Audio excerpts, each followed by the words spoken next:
The Taiwanese index sitting with cuts of 1%. Bharat आज दुनिया के उन देशों में है जहां डेटा इतना सस्ता है. Gas prices, they have been hiked for the second half of FY23. The major support is the 200 exponential moving average of 16,877, which is what the Nifty has not violated so far. And if you go by Friday's low, 16,747, that's line in sand. Royal Enfield sales hit a record high in September. The first rates are in and the Nifty is down about 12 points. The problems at Indian economy is much lesser as compared to what you would see globally. The environment for international has become rather choppy in the last 2-3 months. As far as the numbers are concerned, firstly, they are record numbers and we're delighted that we've had a great month, highest ever overall number. Retail is actually a little lower than the wholesale and that's expected because of the buildup of stocks that normally you have just before the festive season. Exactly at the 17,000 mark on the Nifty, a cut of 0.5% on the benchmark indices. Good afternoon and welcome to Closing Bell. I am Anuj, with me, Prashant and Nigel. Well, when the day started, it looked like the market would once again show resilience, would just sort of take it in its stride. And for better part of the day, it's done that. But just in the last 30 minutes of trade, while in fact, from the time we were walking down from our desk to the studio, the market's taken a tumble back to the low point of the day, 16,922. And this tumble is more pronounced in the broader market, the mid-cap market, where the mid-cap index has seen, 1% decline. Now, keep in mind, the Bank Nifty, which is down 1.2%, there is the mid-cap index. That's what I was talking about. Now, the Bank Nifty is down 1.2%. Remember, it was up almost 3% on Friday. But, look at some stocks. Adani Enterprises has collapsed 7%. The outperformers of the rally, basically, Eicher Motors, Maruti, Adani Ports, all these stocks declining. So, looks like, guys, good afternoon, we are participating in this global rout. Yeah, I mean, we were talking about this, right? Friday was such a big outlier, yeah. And then US collapsed on Friday, Nigel High. There is a little bit of kind of coupling which is happening here. So 160, 170 points lower, pretty much at the low end of the day, lower end of the range, and advanced decline is negative. Mid-caps are doing, I guess, a little better. They're down about 0.5% to 0.75%, respectively. But it's an out-and-out kind of, a red day so far. I dare say, if the market was, like it was in the morning, higher or doing much better, I mean, a day on day, day after day, it kind of gets very difficult to justify. How can that be? And that's the point which Samir Arora, who was with us, I think, on Friday morning or Thursday morning, I don't remember exactly, was making. How can it be that you have, 1.5%, 2%, 2.5% sell-off in global markets, and then you come back and then you just have green on the screen?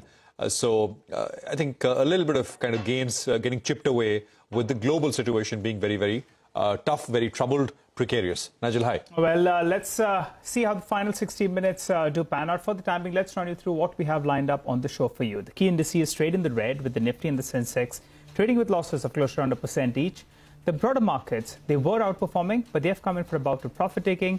We are seeing some selling pressure on metals, banks, autos, as well as FMCG stocks. Global market guru Mark Mobius will be joining in just a bit to understand the road ahead for global markets and what lies ahead. That's not all. We'll expand on all things market and the stocks as well as sectors to remain invested in. Gaurav Mehta of SBI Mutual Fund will be joining in. Okay, but first up, how should you position yourself in this last hour of trade? We have Kush Bora now joining us for closing strategies. Kush, hi, good afternoon. Your reading of the day so far and your stock calls. Hi, very good afternoon, Anuj. Thank you for having me on the show. Well, the markets turned out very differently from what the SGX was showing out, early in the morning, right? But the good thing is that 16,800 and 16,700 put base have gotten stronger, and these are likely to act as very strong supports. Club this with the fact that DIS have upped their game and they're absorbing whatever FIs are selling. So that's these are two big factors on the domestic front. If I speak globally, then let's just take the case of Nasdaq, where only about a handful of constituents are trading above the 50 DMA, which is also pointing towards the fact that there could be a relief rally, there could be a short covering rally globally in the coming days. Now, while that will remain largely a short covering rally, but that will still give us some impetus to hold our ground and maybe move a bit higher. So right now, only from a trading perspective, I would say this market is a buy on dips. till we hold 16,700, 750 zones, the lows that we made, about a couple of days back. So the closer we come to 16,800, the better is your payoff, because 17,100, 17,200 is where the resistance and the call base is. Bank Nifty, not too encouraging a setup. So here I'd watch out for a level of 37,800. If it breaks, we could see further, downtick. On the stock side, two stocks that are, flashing green on my radar are Granules and RBA.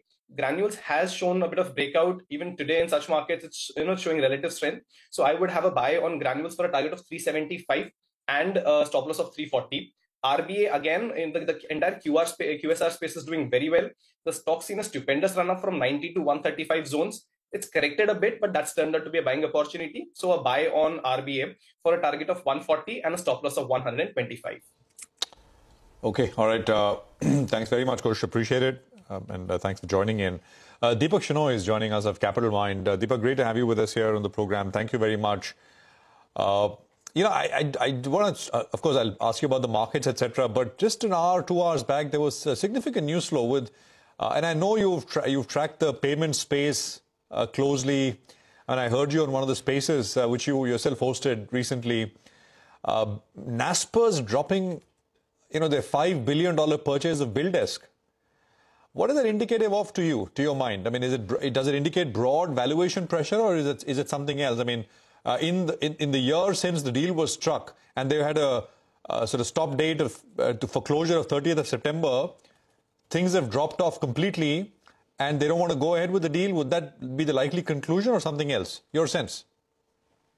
Yeah, I mean, I just heard about it. I said, okay, well, this is strange because you shouldn't have a deal breakthrough like this. But then in times like this, when you have incremental funding woes or at least slowdowns, and also there could be force majeure situations inside. It could be that there was some information that they no longer that they found that they no longer made the deal attractive or something of that sort. This happens, in times when there's some kind of a turmoil, and I would expect that more such deals are happening. I think there's for instance, Byju's has acquired Akash, but not exactly paid entirely for it, and so that could also be something that kind of boils into some kind of controversy later. But I feel this is primarily driven by how the markets are, the outlooks for it, and then anytime when the markets turn sour, the chances are deals that have happened that have not fully fructified will get called off or at least get slowed down. We've seen this in the past. We've seen it in public markets as well, where deals that were otherwise supposed to be done, or capex that was supposed to be done in times of high interest rates, get called off. So I'm going to take it as that as a signal, and I hope there isn't something more sinister that's waiting for us down the line. Deepak, hi, good afternoon. By the way, just look at Adani Enterprises. It's now down 9%. Not been a good entry for it in the Nifty. I guess that normally is the trend, but with Adani, it's more pronounced because the rally also was more pronounced, of course, for Adani. Deepak, any view here on Adani Enterprises?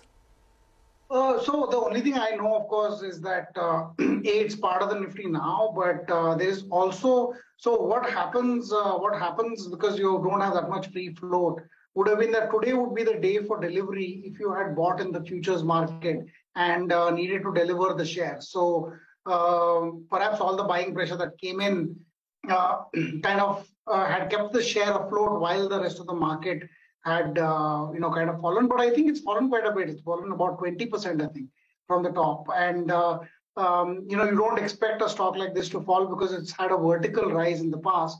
But I think, this is also normal as part of the activities. There's another thing that's happened, which is I think some of the shareholders have also, may not be Adani Enterprises per se, but have said that they might want to unlock part of their shareholding as well. So that is probably creating a fear across the Adani group. So maybe that's what it is. Fundamentally, of course, we don't like the fundamentals because of the high debt in the companies here. But then a lot of the things that they've done have yet to show any kind of positive cash flow. And if that positive cash flow happens, it may well be that this company is not as cash flow deficit as we currently see it. So don't have a view on it fundamentally, but I think these are just shareholding pattern-related moves because of the relatively small float in the company. All right.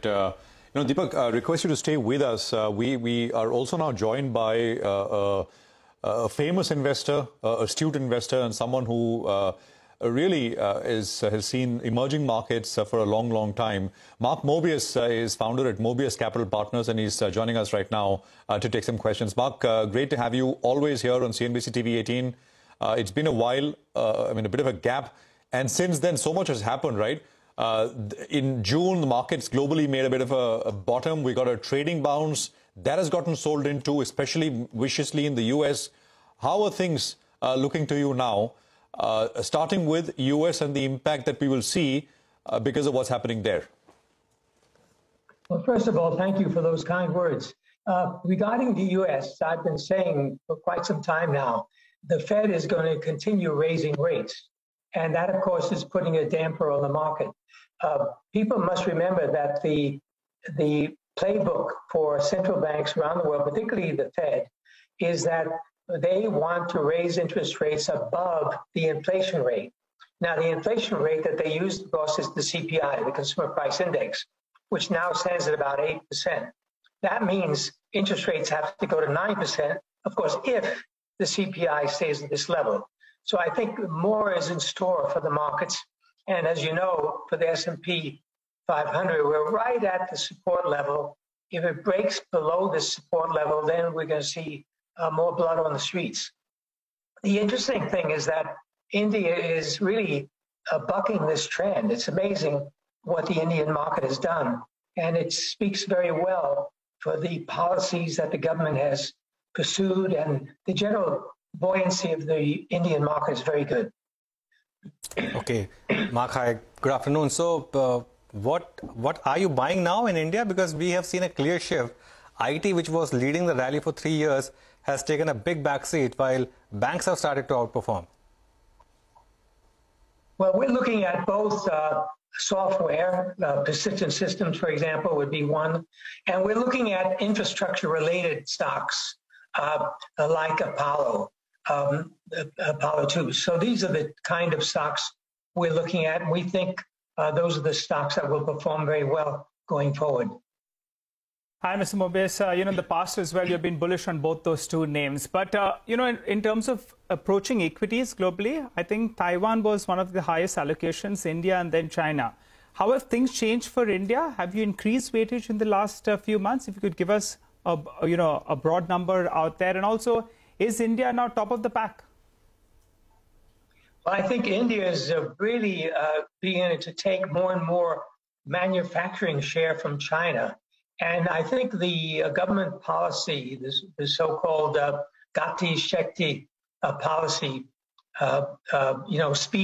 speeding up the bureaucracy is going to be very, very good for India. You're going to see more and more companies moving manufacturing to India. And as you know, Apple has moved its latest iPhone manufacturing to India as well. So I think these are very good signs going forward. So we're going to be on the lookout for companies that manufacture this kind of equipment, and also companies that are going to contribute more and more on the software side.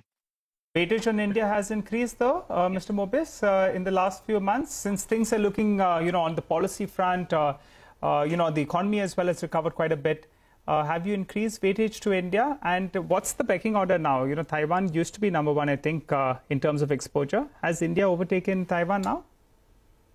No, not yet. We, of course, continue to look at India for possibilities of additions. But as you know, in our portfolios, we move very, very slowly. When we have a stock that we think is going to be good, we hang on to it. And that's the reason why, for example, the stocks that we have in India, we haven't sold. We continue to hold them. And the same thing is true in Taiwan, although in Taiwan, the weighting has been pretty high. So we want to reduce that by either decreasing Taiwan or increasing other countries like India.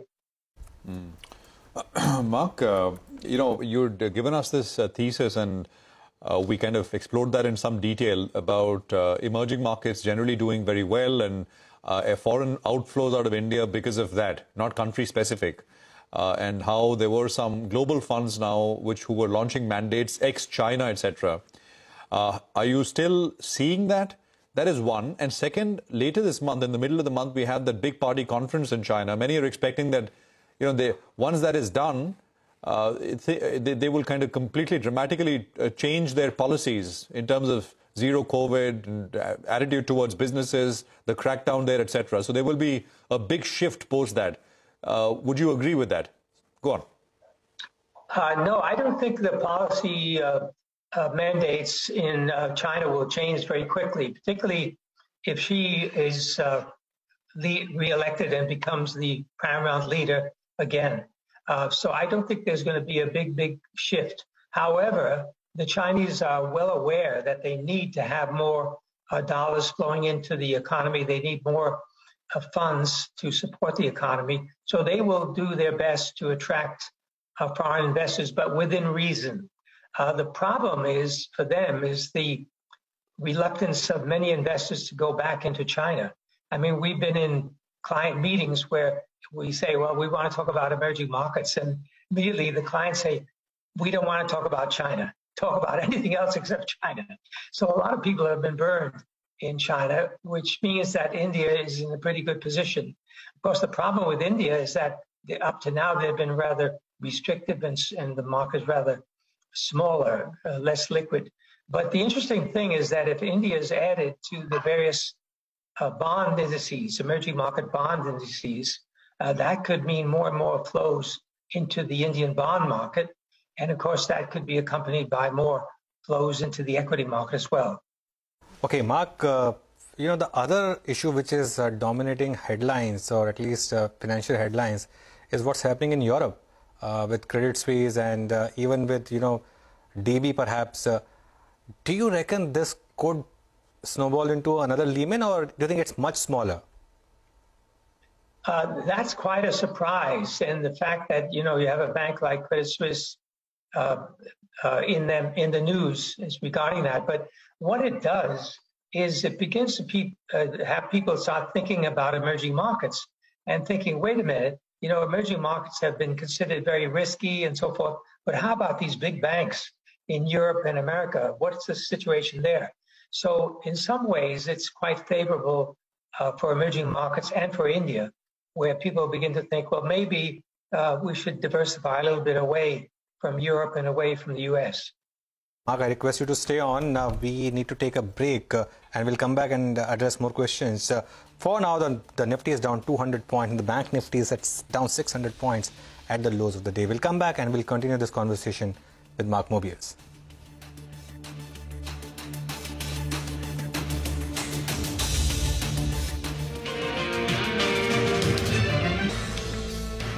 Okay, welcome back. I mean, it's a 200-point cut right now on the Nifty, 16,891 at the absolute low point of the day is what we have. We're in conversation with Mark Mobius. Mark, sorry, that point that my colleague Anuj was asking you about Europe and Credit Suisse, etc. Do you expect an accident to happen or no? Not this time. I don't think so. But of course, I've been wrong many times before when I said things like that. No one really knows. But my thinking is that it's probably not going to happen because central banks around the world certainly don't want this kind of event to take place. So they will do their very best to support these large banks.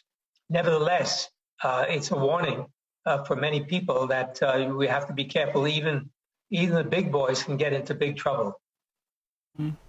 Well, Mr. Mobius, you've mentioned a few stocks in the past, Polycab, Apollo Pipes. I think, the other one that you just mentioned was Persistent Systems as well. Any additions you've made with regard to the Indian markets as well? And I recall when we spoke earlier in 2022, when we spoke about real estate, you said you'd rather not take a direct exposure. You played via the cement route. Now, a lot has changed since then, and cement stocks out here have done very well. Any exposure out there? No, not yet. We haven't found the right combination of factors in these companies to make us bullish. We look at things like return on capital. We look at debt. For example, we don't want to have companies with debt. And of course, you have earnings growth. So the combination of these things is not easy to find in any market. But I think in India we'll probably be able to find more and more going forward, but not at this stage at least. The other issue is about the Fed pivot or the Fed put.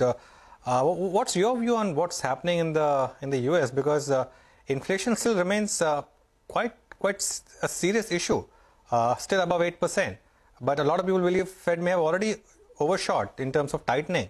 And it's a tough question, right, to deal with. But what's your expectation over there?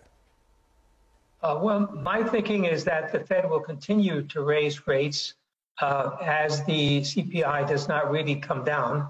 You must remember there's been sort of an artificial downplay on the CPI because the government has released the strategic oil reserves, and that has pushed down the price of gasoline in America. But this is going to be temporary. I think after the election, prices will come up again.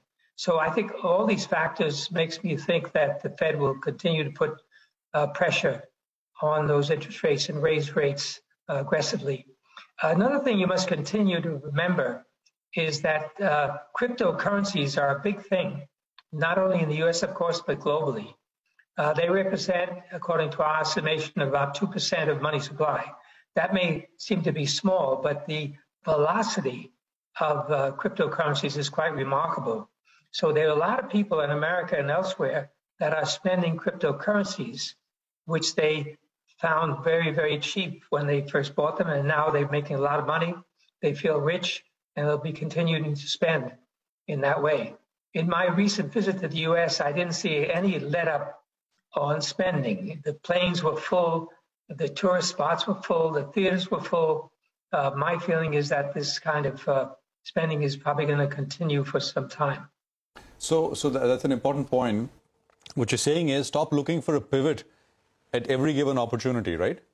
Because the market seems to watch on to any bit of slightly soft data to say, well, this is it.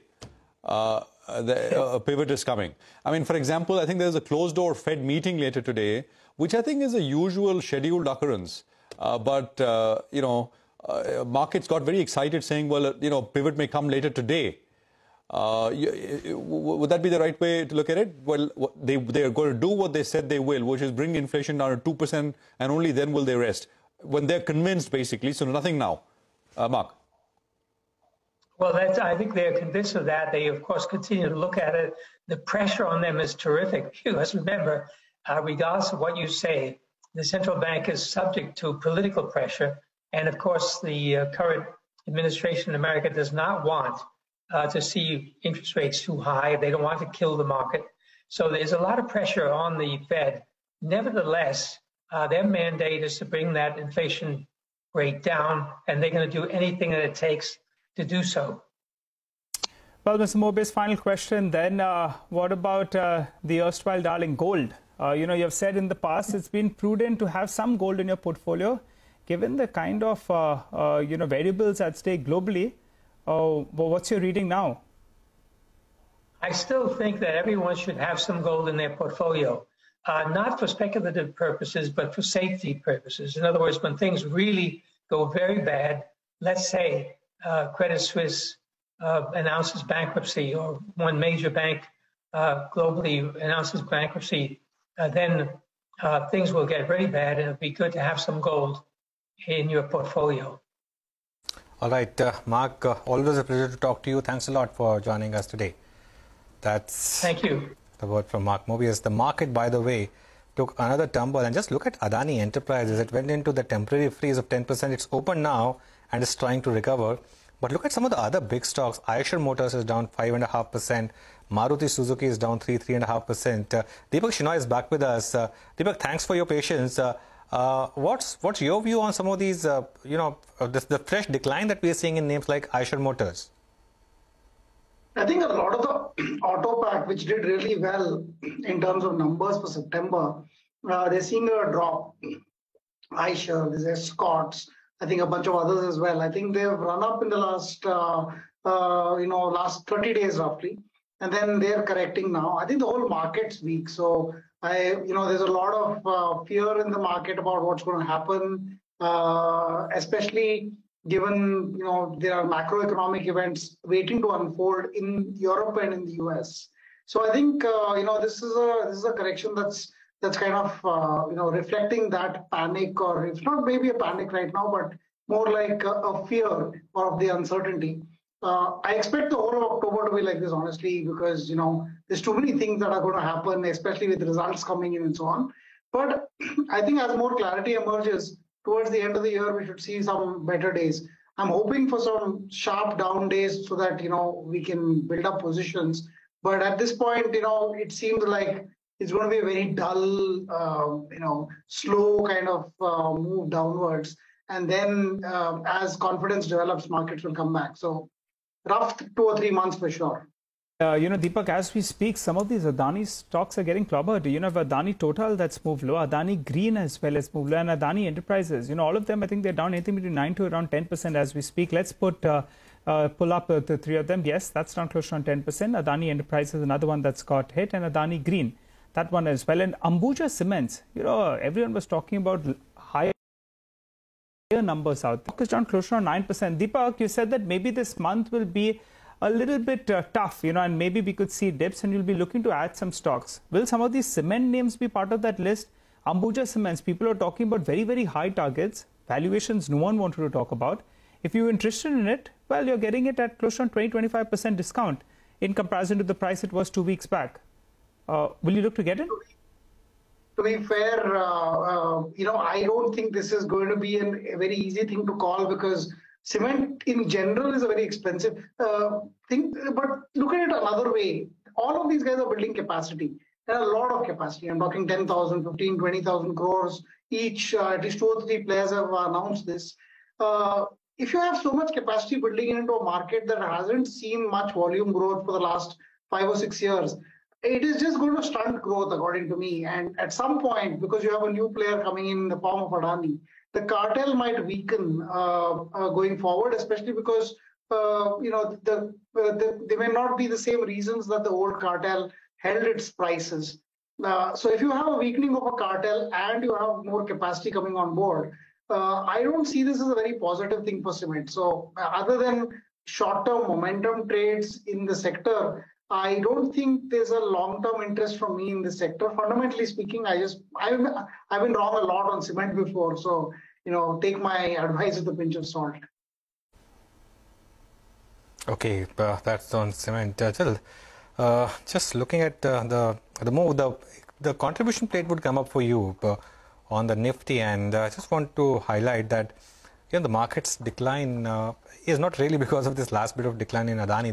Because of the free float factor, the weight is still much lower, but it's mainly because of ITC. In terms of the large heavyweights, ITC is the one which is dragging it. There's ICICI Bank, there's Lever as well, and there's of course a lot of others as well.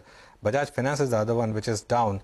Deepak, before we let you go, Cipla just keeps getting stronger and stronger. Nothing seems to bother this stock. And it had a breakout after last quarter's numbers, and then it's just continued after that also. Just 6 months back, I guess if you see the stock, it was at 900, and it's now at 1150 almost. Your views? Yeah, I think we're seeing, and we have some investments here. There is a lot of interest in the pharma sector as well.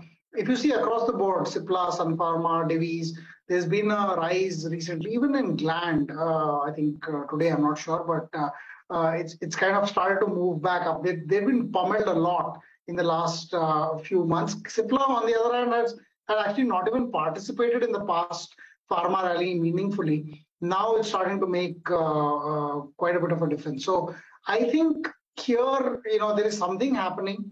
We're seeing, in fact, I think there was some FDA action also, some warnings and some notes that had come in already. So they've started again. So even that does not seem to phase the price movement in the back. I'm going to wait for this time's results to see if anything particularly has changed. But of course, the dollar exposure would allow it higher rupee revenue for sure. So at some level, you might see some kind of a re-rating just because of that. I don't have any more information than the fact that prices are going up after a long time, but I'll wait for results to form more detailed views on this. All right. Deepak, we'll leave it there. Thank you very much for staying on and patiently answering all those questions. Thanks very much. The market, by the way, is recovering.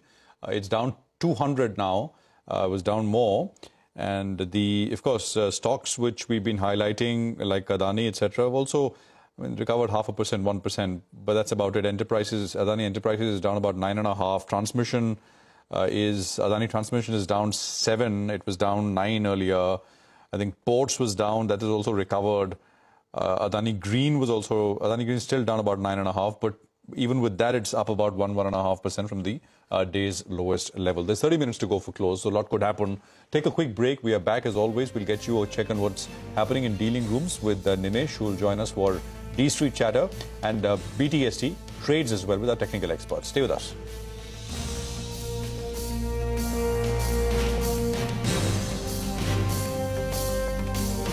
Well, the market is off the lows, but still down quite a bit. The Bank Nifty is the problem, down 1.5%. Remember, it was up almost 3% on Friday, so it's given up actually now more than half of what it gained on Friday. The Nifty is, in fact, about to give up almost all of Friday's gains. Time now for D Street Chatter. Nimesh is joining us for that. Nimesh, tell us what's happening, because on Friday it looked like the market had put some kind of bottom and was ready to move on. Of course, the global picture has turned once again, but what's been the feedback today? And so market is at day's low, and again dragged by the financials. So that's where the big pain point seems to be. But the big important feedback is that the volumes are on the lower side, because most of the Asian markets are going to see a truncated week. So China is shut today. We are having a holiday on Wednesday. So a lot of Asian markets are going to see a truncated week, and that's why the volumes are going to be on the lower side. Today, for a change, there's going to be a small ETF selling for the Indian market. So that's again going to have an impact in terms of the FI flows towards the end. In terms of sector churn, that continues for the last many days, and that's been the trend today as well. So the pharma stands out in terms of continuous buying interest. On the other side, there is still selling pressure in the technology stocks, even in today's trade. In terms of technical levels, I believe the range seems to be between 16,700 on the downside and 17,300 on the upside. So that's going to be the range for this particular series. But today, well, we've seen sharp sell-off, but it's largely on the on thin volume. So that's a bit of an issue, that the volumes are on the lower side from the larger institutions. All right, Nimesh, what about stock specific? What are you picking up? Hi Nigel, so in terms of individual names, the first stock is Gravita. Again, the whole trend of promoter selling via block deal continues. So it looks like the next on the line could be Gravita. Again, the buzz is that there's going to be a large block deal very soon, and there could be a small stake still from the promoter entity. So that's one which stands out. So that's the first one. Second stock is Ashok Leyland. Within the auto basket, Ashok Leyland was once one company which reported very strong monthly numbers, and there is a bit of buying interest back as well. Also, there was a report from Morgan Stanley, and they've put out a tactical buy on Ashok Leyland purely on back of strong monthly data. So that's the second one. The third stock is Oriental Hotels. Again, the entire hotel basket is doing good, but Oriental Hotel intraday was up more than 14%, and there are good volumes as well. It was part of my chatter list a couple of months back, and there is a strong buzz that maybe Oriental Hotels will get merged into the group entity very soon. So that's the reason why a bit of excitement on that stock. And the last stock is Kpid Technologies. This month the stock is up close to 17% and has really outperformed the IT basket. Even in today's weakness, there is a bit of buying back in this particular stock. So there is a lot of interest from larger FIs to buy into Kpid Technologies, and hence the volumes will be on the high side even in today's trade. Okay, Nimesh, thanks a lot for that. The Oriental Hotels is interesting because, as Nimesh said, it had come up earlier as well. And remember when we had the last interaction with the management, we specifically asked Puneet about this, Mr. Chatwal, that whether this is something which has to be looked at. He clearly didn't deny it. He said this. He hinted that maybe something was around the corner on that. But it will be interesting, if that has to happen. If you see the shareholding pattern, the Indian Hotels, of course, owns about 28.5%, and then there are others who, all the other Tata Group entities which own a lot of stake in that, and I think Mr. Chatwal himself also has some stake. So I think that's going to be very interesting to look at. Oh, absolutely. Let's get Kush Bora back on to tell us what some short-term trading ideas. What can you buy or sell today for a reverse trade tomorrow, Kush? What do you have? Sure. Since the market is so delicately placed, where we are trading close to the support and the global pressures on us, I have a hedged kind of a strategy, which is a BTST and an STBT. So the first stock that is, on my radar for BTST is Indian Hotels, something that you were mentioning just a while ago. The stock is in a very strong uptrend. It's respecting its 20-day moving average, even in a market like this. So the uptrend remains. The volumes are picking up pretty nicely. I would say here the immediate target would be 350 and a stop loss of 328. On the sell side for an STBT, I have Hindalco. The stock is trading close to days low. Overall, if you look at the setup for metals, it's not looking great. Even positionally, metals can be a short trade. But for an immediate target of 360, which is the recent swing low for the stock, and 390 would be a stop loss here, which is the high for the day. So Hindalco, sell with a stop loss of 390 for a target of 360. Okay, thanks a lot for that update. Gaurav Mehta is joining us, Chief Investment Officer Alternatives at SBI Mutual Fund. Gaurav, good afternoon. Thanks a lot for joining us. It's good talking to you after a really long time. Of course, our earlier interactions were when you used to head the trading desk at Edelweiss, right? So good to be talking to you, Gaurav. What's your view on the market now, given the current happenings, and how would you sort of approach it incrementally from here? Good to speak to you also, Anuj, after a long time. And just a small correction here. So I was earlier a part of Ambit's investment advisory arm before I moved to the mutual fund a few years ago. But, coming to markets, obviously, it's been very interesting times last few months. If you think of broader markets for India, at least the story is a little divided. If you think of it from a longer term point of view, we all know that the global economic order is being reshaped, and what you're seeing incrementally is that a lot of erstwhile prominent economies are now struggling for their place in the global order, and that is some spot that economies, especially like India, are steadily but surely sort of trying to capture. So that long term continues to be very promising for India. But I think that said, we shouldn't also wish away whatever we are seeing with respect to short-term macro concerns. And again, most of them are global in nature, but with a large part of the global economy struggling, it's difficult to see how, even though on a relative basis will withstand that better, but on an absolute basis, I think we will also face some of those concerns coming from a weak global macro. And then, if you round it up with our own valuations, we tend to look at valuations for equities with reference to where the risk-free rate in the system is. So when you look at the 10-year G-Sec at 745, then obviously the current equity valuations look a bit on the expensive side. So I think there's this tug of war, an interesting long-term prospect, but from a near-term point of view, global macro headwinds, and then a bit of expensive valuations. And I think that tug of war is what you've been seeing playing out for almost a year now. We've seen these sharp 10-15% corrections. We've seen these sharp rallies like we saw over the last 2 months. But end on end, I think we've largely been flat. So I guess, I won't be surprised if this volatility continues for a bit longer. The important point is that we shouldn't get too pessimistic when chips are down. And similarly, we shouldn't get too optimistic on the kind of rallies that we've seen over the last 2 months. So this is a time, I think, to continue sticking to your longer-term asset allocation. All right. Hi, Gaurav. Nigel on this side. I think we have spoken numerous times about the nifty additions and deletions, I think, in the past as well, quite a few years ago, if that was the case. But you said, shouldn't get too optimistic and pessimistic. For the time being, it appears chips are down, at least in the near term. If that's going to be the case and we're going to be going through a period of volatility, what are the sectors, the themes that you like from here on? Right. So I think one segment that we particularly like is, this entire theme around disinflation, because I think the headlines over the last several months have been captured by this high inflation globally. You've seen commodities cool off some bit, but what you've also seen is that central banks across are particularly resolved with respect to taming inflation. So I think we won't be surprised that going forward, inflation does start to come off, even though, that will come at the cost of economic slowdown. So for markets as a whole, the volatility will persist. But within that, I think themes that benefit from disinflation is something that we are interested in. And in that sense, I think domestic consumption is something that stands out. If you think of the entire sort of post-pandemic world, there was this Western world which was giving a lot of fiscal support to its residents. and those residents then consumed thanks to that fiscal support on the other side of COVID. And that in turn is partly responsible to the inflation problem that you're seeing today. But when you think of emerging markets like India, we obviously didn't have the wherewithal to give exactly the same amount of fiscal stimulus that the Western world gave. So to that extent, there was income disruption, and then inflation came through, which in turn meant that real disposable income was eaten into.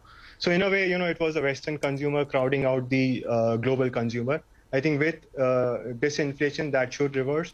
So consumers in countries like India should get benefit of that. And again, in India, if you think of it, the urban consumption piece or the high-ticket consumption piece is something that has held up well on the other side of COVID. But it's the rural or semi-urban consumption that's been particularly hit hard by high inflation. So I think that's one pocket that we are now gradually starting to nibble into, because as inflation comes up, I think semi-urban and rural consumption should also pick up, whether it's low-ticket discretionary consumption, whether it's consumer appliances and so on. So that's one pocket that we are clearly positive on. The other theme, which again is a longer-term theme that we continue to like, is this entire manufacturing theme. And clearly, I mean, India is emerging as the preferred, or at least the alternative destination for global companies. You can again sort of dissect manufacturing into sub-themes like garmenting and specialty chemicals and whatnot. But that's again one theme that we continue to be positive on. Anything that you're avoiding right now, Gaurav, in this market? Right, so I think overall for the good part of this year, we've been avoiding a lot of these outward-facing sectors, information technology being one of them. And clearly valuations in some of these names have moderated quite a lot versus where they were a year or so ago. But still, from a timing point of view, given the persisting macro uncertainties globally, we still are not too sort of constructive, and we would sort of wait out this period of pain before we get into some of these external-facing sectors like tech or materials for that matter. So I think those clearly are avoids at the moment. Gaurav, hi, Prashant here. So as head of the alternatives business, this would the style of investment be different? I mean, just to understand a little bit about whether you're a long only sort of a mandate, right, Gaurav? Yeah, so we run both PMS strategies as well as AIF strategies. On PMS, the mandate is long only, and we run very concentrated portfolios there, 20-25 stocks, not more. And the investment horizon is typically very long. On the AIF side, we have a long-short fund as well, wherein we can sort of alter allocation depending on our asset allocation frameworks. And those asset allocation frameworks are largely centered around valuations, overall market sentiment, and earnings momentum. And, these frameworks for us have been telling us to be underweight on equities for a good part of the past 12 months. And that's the stance we continue to carry forward in the long-short strategies. On the long-only PMS strategies, we continue to be as invested as a typical long-only fund. Okay. So on the AIF side, we already spoke about what you like. So what don't you like, not like enough to short? That's the... So, I mean, ours is a very different kind of a long-short strategy wherein we short only through Nifty futures or through Nifty derivatives. But as I said, right, we have absolutely no exposure to tech in that fund. We have absolutely no exposure to materials in that fund. We have very low exposure to consumer staples. So those are the pockets that we continue to sort of dislike and hence avoid. Not outright shorts, obviously, because that's not the mandate of the fund. Okay, so how much is your long short now? You only would short Nifty, as you said, not even Bank Nifty, right? I mean, only Nifty. Absolutely. Okay, so how much is your long short? Right. So today, again, I'll just go back to my framework. So on market sentiment, we have a quantified way of looking at market sentiment. We were very euphoric about 12 months ago, but thanks to the correction of the past 12 months, our market sentiment reading has now come back to neutral zones. And I think that's something that you can see. The amount of IPO market activity has obviously softened. The frauds that were there across the market spectrum are now, in limited pockets, and there are quite a lot of pockets that are now providing opportunities. So the sentiment piece is neutral. Earnings, I think you could argue that from a longer term point of view, we are at the beginning of an earnings recovery cycle, because if you look at corporate profits to GDP in India, they were secularly declining between 2008 and 2020 for a good 12-13 year period. But over the last 2 years, profits to GDP have started inching higher. And earnings typically, trend for a pretty longish period of time, 6, 7, 8 years at one go. So to that extent, you can make the point that on earnings, we are at early stages of an earnings recovery cycle, even though, as I said, right, from a 2 to 4 quarters point of view, when you look at fiscal policy across the world, when you look at monetary policy across the world, or when you look at credit conditions across the world, all of those things are pointing to earnings deceleration in the near term. But from a longer term point of view, it's again a question of what is your investment horizon. And then the third pillar is valuations, which I said is expensive. So we are allowed to move between 0 to 130% on this fund. And today, as we speak, we'll be somewhere closer to 50% in terms of overall allocation.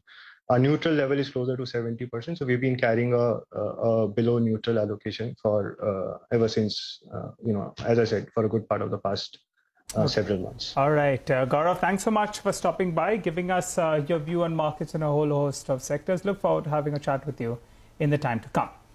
Well, for the time being, the markets, we pulled back a little bit from the low point of the day, but we're still pretty much closer to the day's low at around that 16,900 odd mark. In terms of stocks that are moving around, well, Ambuja Cements, it was down closer on 6.5%, closer on 8% actually. That's come off a goodish bit from the low point of the day. So pull up the intraday chart out there, some bit of a fight back. Marico as well was trading deep in the red. Now that one as well has pulled back a little bit. And some of these city gas distribution companies, IGL is cutting its losses out there. So keep an eye out on that one as well. And from the broader markets, few names are moving higher as the markets are quite volatile. Liberty Shoes, suddenly that stock has moved up. Actually, it's been moving high in the last few days with quite large volumes. For the time being, slip into a short break. You come back, the final 10 minutes of market close.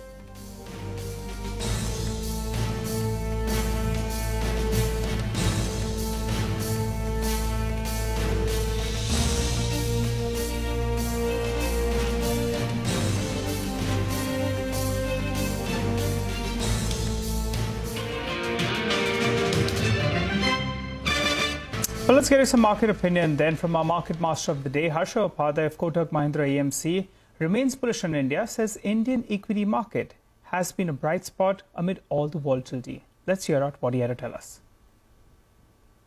I think India has been a bright spot in an otherwise challenged global economy, I would say. While we have done much better than most other markets in the recent past, the trend also continues. But we need to remember that we can't be immune to the kind of volatility that is likely to be there in the global equity markets. Having said that, I would say that the problems at Indian economy is much lesser as compared to what you would see globally. For example, the negative real interest rates across the globe is much higher than what we are witnessing in India. So to that extent, the interest hikes that would be required in Indian economy would be a lot lesser. So the growth impact is going to be a lot lesser. Even after a couple of interest rate hikes, our economy has been resilient in terms of growth. Obviously, what has happened over the last 12, 18 months in terms of price hikes has been difficult for some of these players to manage. While until now, they have managed their margins broadly taking the consumer prices up. But the recent hike is, again, is going to leave some pain in the short term until they manage their overall cost dynamics. But we do believe that what we have seen in the 12-18 months in terms of gas prices may be behind us, and going forward, very unlikely that you will see this kind of price increases. Probably you can see gas prices peaking out as well. So given that context and the fact that these are near monopolies, we continue to hold a little bit of position in city gas distribution at this point of time. In the last couple of months, we have increased our exposure to banking and financials. Within banking and financial, it's been mostly large banks because that's where we believe, while on one side you are seeing credit growth picking up, you also won't have the pain of cost of funds going up because there are reasonably strong CASA ratios across the board. Another pocket where we have been adding to has been autos, more particularly in the passenger vehicles, while we have some exposure to two-wheelers and commercial vehicles. But we do believe that passenger vehicle segment is likely to see very, very strong growth. And some of the headwinds that we had seen in the past, for example, the chip shortage or the commodity cost pressures, etc., also seem to be kind of normalizing. So we do believe that these two segments can be outperformers as we go ahead. Domestic inflows are a big cushion for our markets in terms of reducing volatility, I would say. But again, even here, we need to remember that last quarter, that's July to September, we have seen a bit of moderation, nothing alarming. The SIP numbers still continue to be growing on a month-on-month basis. We are at record levels now. That continues to be the long-term trend, which also is more sticky. So I would say that quantum should continue giving a lot of support to the market. I really do not see a situation where domestic flows will turn into negative, and that would put additional pressure to the market. That may not happen, but the kind of cushion that we were seeing for the entire October to June period, October of last year and June of this year, maybe a little bit is going down at this point of time. Okay, that's Harsha Upadhyay. Look at the market. There's about 5 minutes to go for close. We are down, 212 points at 16,883. It's neither at the low point of the day. It did look a little bit panicky about 30 minutes back at about 3 or so. But since then, I think things have come back up a little bit. Adani those stocks are still down, but nothing like what they were at 3 or maybe a little before 3. Z is the other one. Started at about 260 and I think will end slightly lower today in terms of trade, 1.6% lower. But it's a large candle. The high is 263, the low is 249, and we'll end at about 255, losing about $5 or so. So that's Z for you, news related. Some more opinion, this time from Standard Chartered's Abhilash Narayan, who we spoke with earlier in the day. Listen in.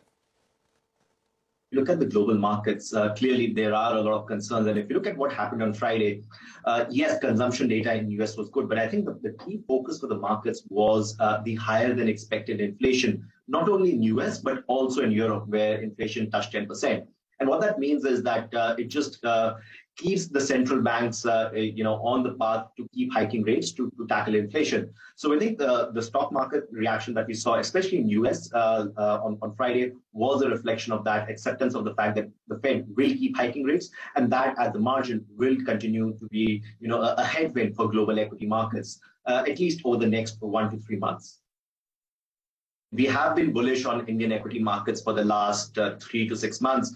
And it's played out as we expected, right? And the key drivers that we have been highlighting haven't really changed. So obviously, India, as we all know, is expected to grow much, much faster than the rest of the world.